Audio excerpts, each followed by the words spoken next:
You blame fast food for America's obesity problem, but the same McDonald's menu in the 1970s maintained healthy weights. Here's what changed everything. Back in the 1970s, ordering a large drink at McDonald's meant getting 16 ounces of soda. Today's small is 16 ounces. The medium, a whopping 21 ounces. And don't get me started on the large, 32 ounces of liquid sugar that would have seemed absolutely ridiculous to someone grabbing lunch in 1975. But here's where it gets really wild. The original McDonald's fries, their regular size, contained roughly the same amount of potatoes as today's small order. What they called a large back then, smaller than today's medium. The supersize that dominated the 90s, nearly triple what people considered a normal portion in the disco era. Burgers tell the same story, just with more beef involved. A Big Mac in 1975 was noticeably smaller than today's version. Quarter Pounders were actually closer to what we call sliders now.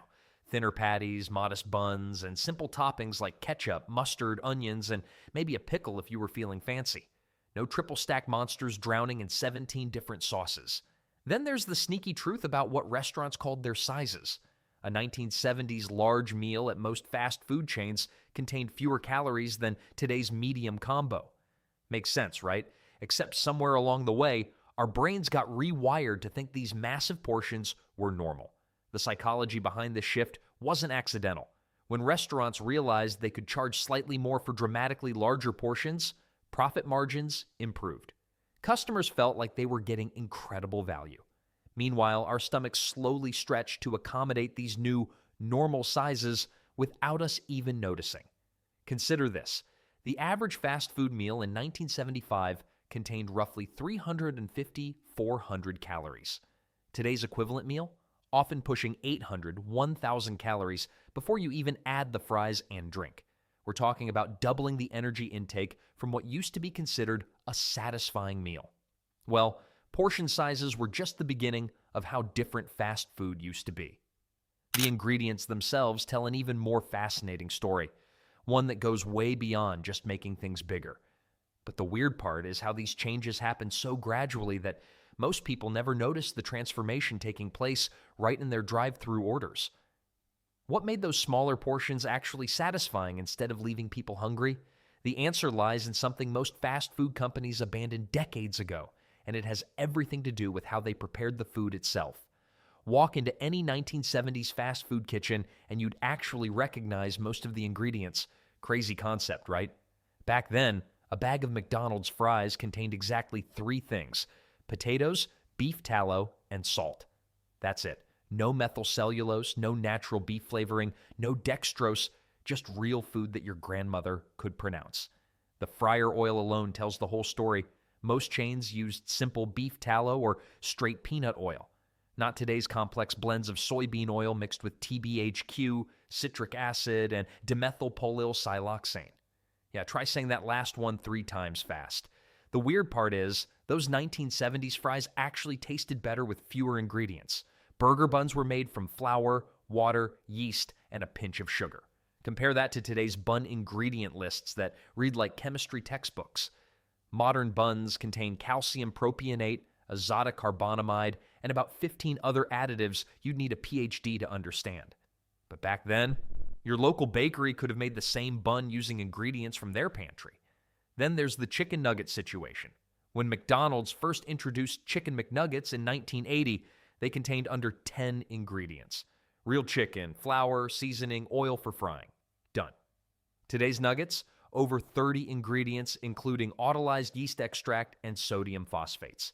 It's like they took a simple recipe and decided to complicate it just because they could.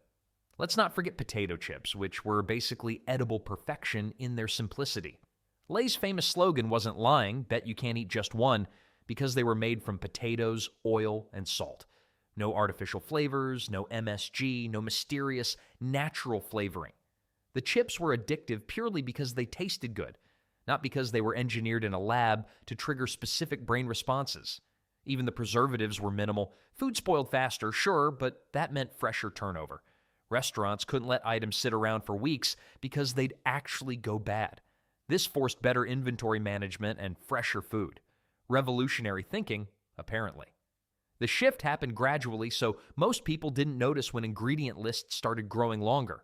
Companies discovered that adding stabilizers meant longer shelf life. Flavor enhancers meant stronger taste. Emulsifiers meant better texture. Each addition seemed logical from a business standpoint, but the cumulative effect transformed simple recipes into chemical formulas. What's fascinating is how this ingredient creep coincided with other major changes in the industry. Because while restaurants were busy complicating their recipes, something even more dramatic was happening with their portion sizes and sweeteners. The real villain in today's fast food story might surprise you.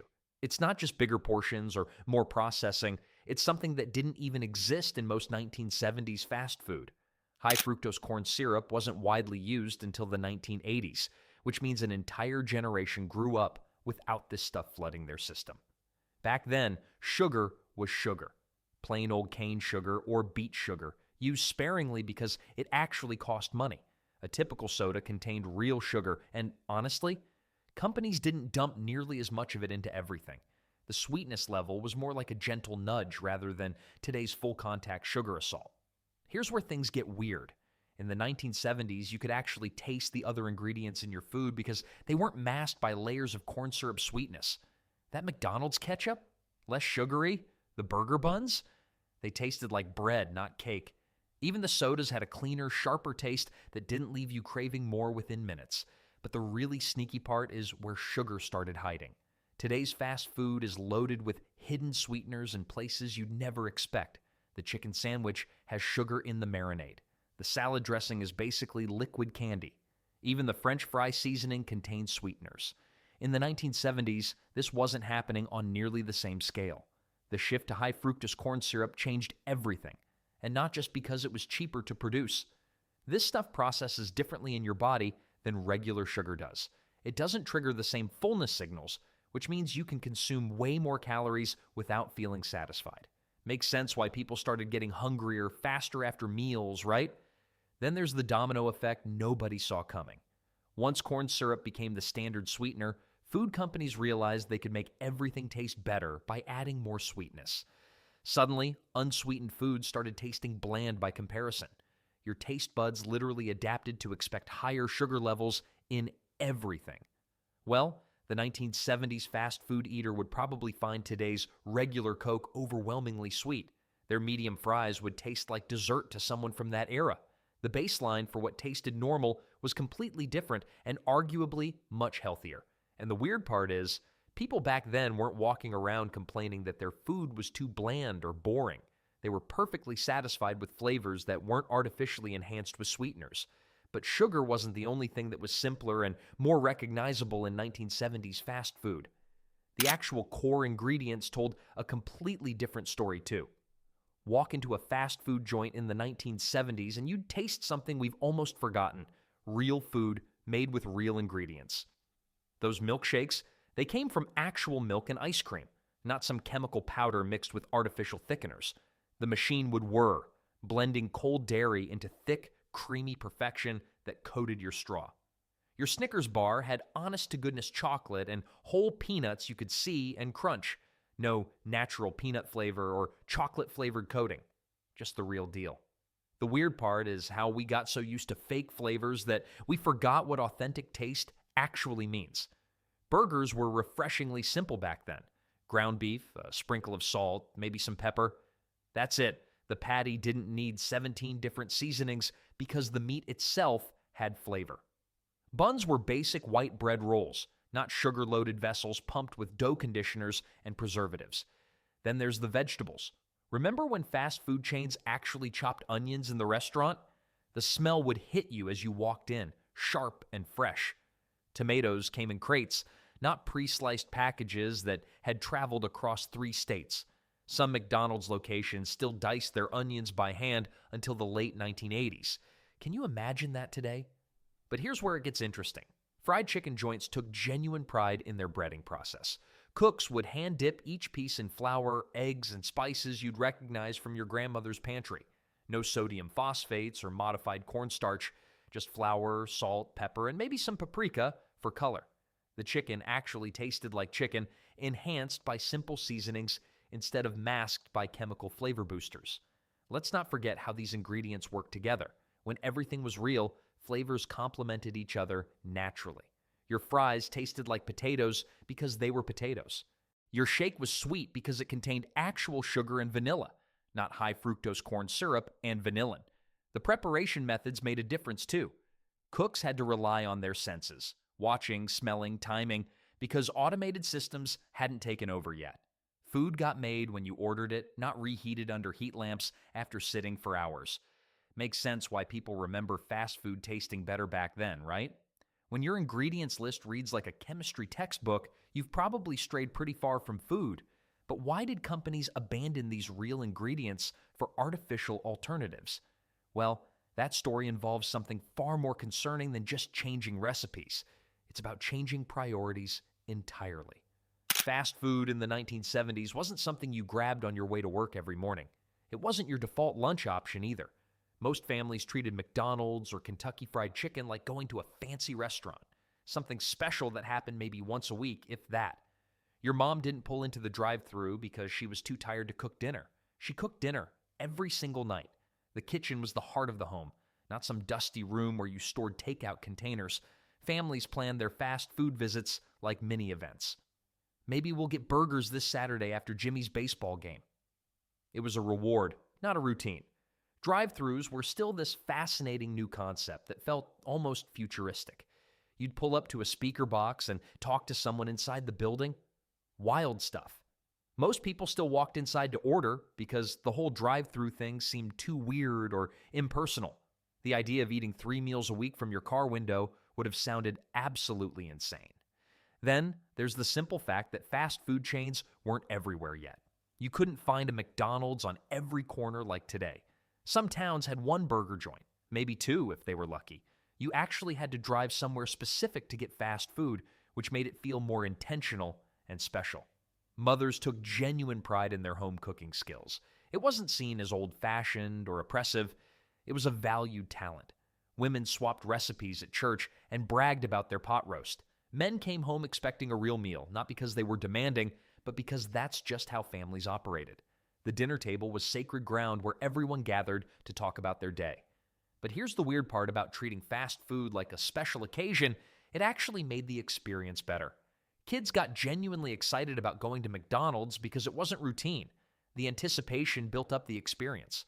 Compare that to today, where a Happy Meal is just another Tuesday. Fast food companies understood this dynamic perfectly.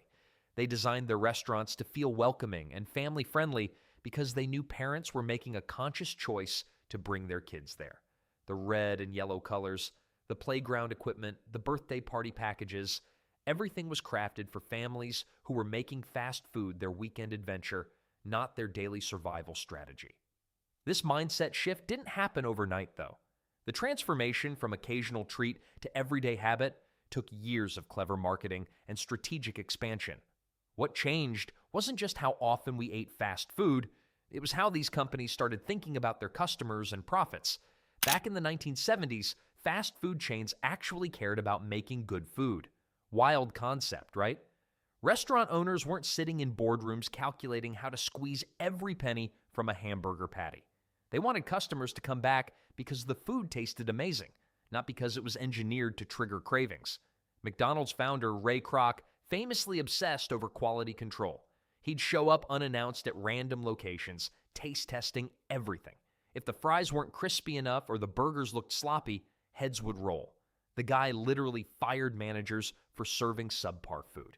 Compare that to today's corporate culture, where profit margins matter more than whether your Big Mac actually resembles the poster. Local sourcing wasn't just a trendy buzzword either. Many chains worked directly with nearby farms and suppliers. Fresh lettuce came from farms within driving distance, not shipped frozen from thousands of miles away. Burger King's original slogan, "Have it your way," reflected genuine flexibility in preparation. They could afford to customize orders because ingredients were simple and fresh. Corporate expansion moved at a snail's pace compared to today's aggressive growth strategies. Opening 50 new locations meant maintaining quality at each one. Restaurant owners knew their suppliers personally, visited their kitchens regularly, and actually tasted what they served. When you only had 30 locations instead of 30,000, keeping standards high was manageable. The weird part is how much pride these early fast food pioneers took in their recipes. Colonel Sanders would literally show up at KFC franchises with a suitcase, taste the chicken, and throw out entire batches if they didn't meet his standards. Dave Thomas of Wendy's insisted on fresh, never frozen beef patties when everyone else was cutting corners. These weren't just marketing gimmicks, they were genuine commitments to quality. Then there's the simple economics of it all. Profit margins were healthy without resorting to cheap fillers and artificial additives. A basic cheeseburger could turn a decent profit using real beef, real cheese, and simple buns. No need for textured vegetable protein or mysterious natural flavors to boost the bottom line. Customer loyalty meant something different too. Families returned to the same burger joint week after week because they trusted the food. Restaurant owners built reputations on consistency and taste, not on creating addictive flavor combinations that kept people coming back for chemical reasons. But here's what really made the difference in food quality. The preparation methods themselves were completely different from today's assembly line approach. Walk into most fast food kitchens today, and you'll see rows of heat lamps keeping pre-made food warm for hours. Back in the 1970s, that wasn't how things worked. Most burger patties were actually formed by hand each morning and cooked fresh when you ordered. Not frozen solid for months like today's hockey pucks.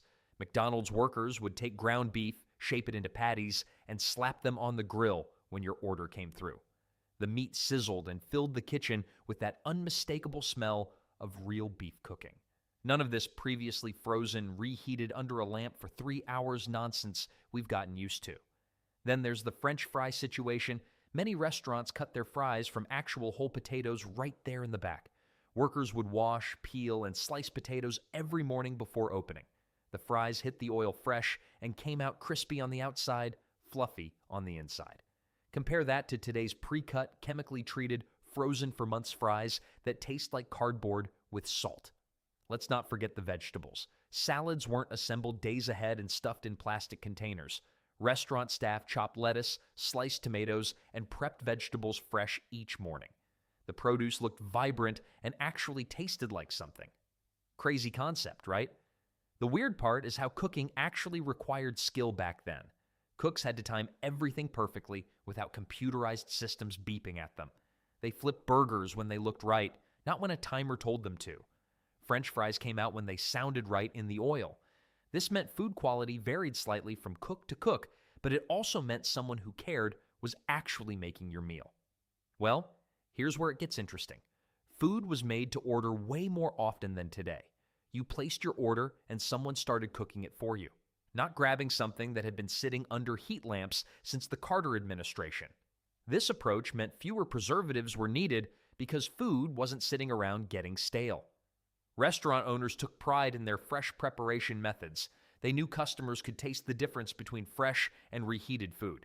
Their reputation depended on serving something worth coming back for, not just something that looked pretty in advertisements. But even with all this fresh preparation and quality focus, restaurant owners back then understood something that seems lost today. They knew their role wasn't just feeding people good food. It was about understanding exactly what that food was doing to their customers' health and bodies. Restaurant owners back then had something we rarely see today: actual concern for their customers' well-being. Wild concept, right? They genuinely believed fast food should be an occasional treat, not a daily habit that slowly destroyed your health. These weren't evil corporate overlords plotting to hook kids on sugar.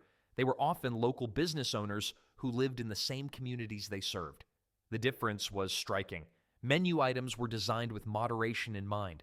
Nobody was trying to engineer the perfect combination of salt, fat, and sugar to trigger addictive responses in your brain. They just wanted to make tasty food that people would enjoy on special occasions. A burger was a burger, not a carefully calculated dopamine delivery system. Let's not forget how transparent everything was back then. Simple ingredients meant customers knew exactly what they were putting in their bodies. Reading an ingredients list didn't require a chemistry degree. Beef, bun, lettuce, tomato, onion, done. No mysterious natural flavors or 15-syllable preservatives that sound like they belong in a science lab. But here's where it gets interesting. Restaurant owners actually discouraged overeating. They weren't pushing supersized meals or creating combo deals designed to maximize calorie consumption. The goal was feeding families well, not turning them into repeat customers through carefully engineered food addiction. Crazy how that worked, isn't it? Companies back then understood something profound about human psychology. Well, they understood that satisfied customers who felt good after eating were more valuable than customers who craved your food like a drug but felt terrible afterward. This wasn't just good ethics, it was smart business. Happy, healthy customers kept coming back for decades. The weird part is how this mindset completely flipped. Modern fast food giants spend millions researching the exact combination of ingredients that will make you crave more. They hire food scientists whose entire job is making their products as addictive as possible. That 1970s restaurant owner who wanted you to enjoy your monthly treat, he's been replaced by algorithms designed to maximize your consumption frequency. Restaurant chains also moved slower back then, allowing better quality control. When you only had 50 locations instead of 50,000, you could actually maintain standards. Each restaurant felt more like a local business that happened to share a name rather than an identical factory pumping out identical products. The focus was fundamentally different. Instead of asking, how can we make them eat more often? The question was, how can we make this experience special? That shift in priorities changed everything about how fast food was made, marketed, and consumed. Those simpler times created simpler food and healthier people who understood that treats should actually be treats.